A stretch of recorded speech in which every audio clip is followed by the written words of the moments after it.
Hi and welcome back to the Silverstone Museum channels, and I'm really pleased today that I'm able to give you a close-up look to two bikes that are very, very, very special when we talk about the history of British motorsport.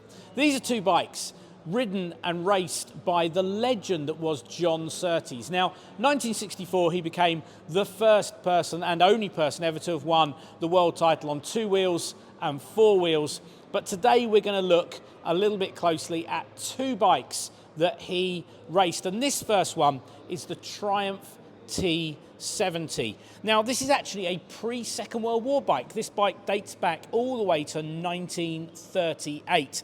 And the first thing I noticed when we were taking it off the trailer today is how long it is in comparison to normal bikes. It has actually got the pillion seat on it, which was used for racing, but you've got an incredibly long motorcycle. You saw these racing in various modified forms. Some of them had hand-built sidecars, and they're almost a tea tray where people were hanging on and dragging the kind of weight of their body out from one side. And there's some lovely photos of these racing. If we get the camera up close, you see a number of interesting features. If we kind of make our way looking over the bike, we can see all these lovely details, things like the Lucas Engineering parts and things in here, the oil tank and the minimum oil level marked on here. All of this is still original. Now, John Surtees worked on one of these bikes with his dad to prepare for his first bike racing experience at Brands Hatch. He had tried racing on loose surfaces and other things, but to do something on proper road circuits, this was the bike they chose. If we bring the camera down to the front, one of the things I noticed as soon as we got this bike off, just get Jess to bring the camera right down here. We've got drum brakes on these bikes, as all bikes of the period would have done. But you've got these vented pieces just here to get air in to provide the cooling. Very much on the same components that bikes would have used on the road at the period of time.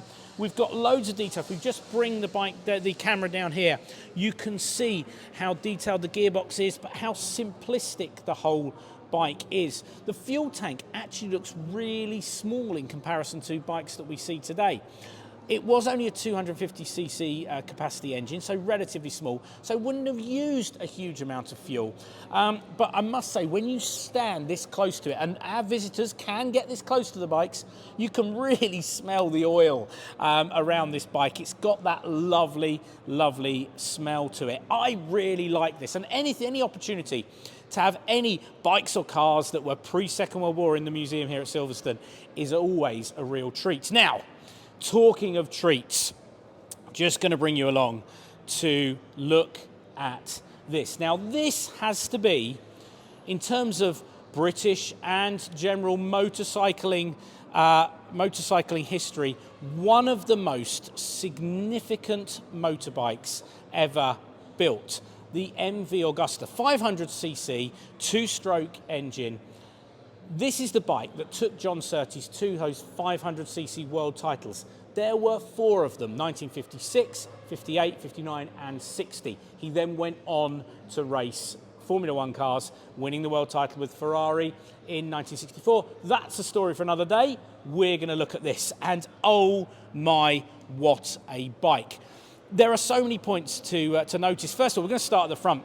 These fairings, when you get yourself this low and look through, and I think the camera can probably see me looking through there, what a position you feel yourself in.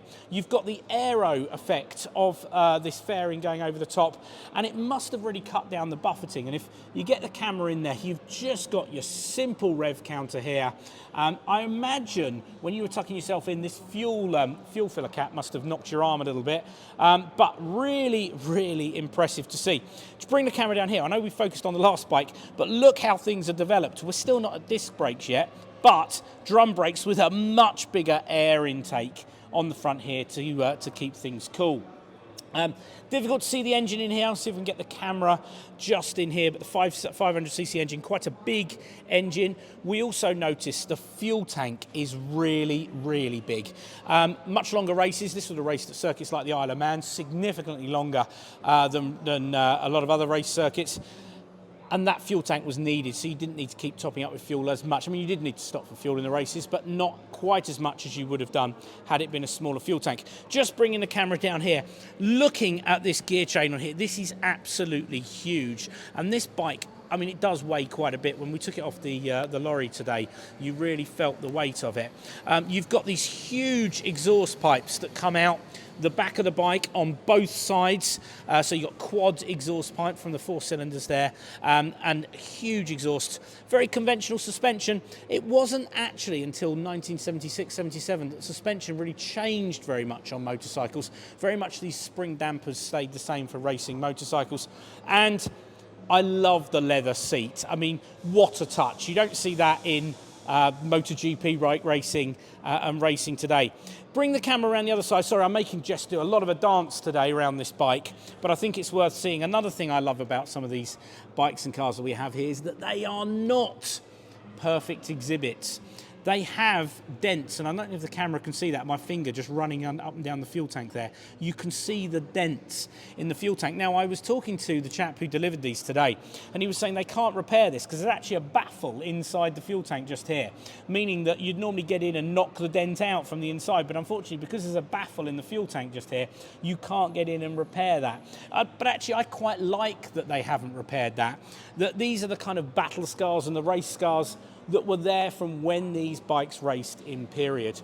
It's an absolute treat to be up close to these exhibits, and you can do it too. And if you get some chance to get down to the Silverstone Museum, these bikes are going to be with us right the way until the end of March 2025. So from now till the end of March 2025, you can come and see these bikes on display here at the Silverstone Museum.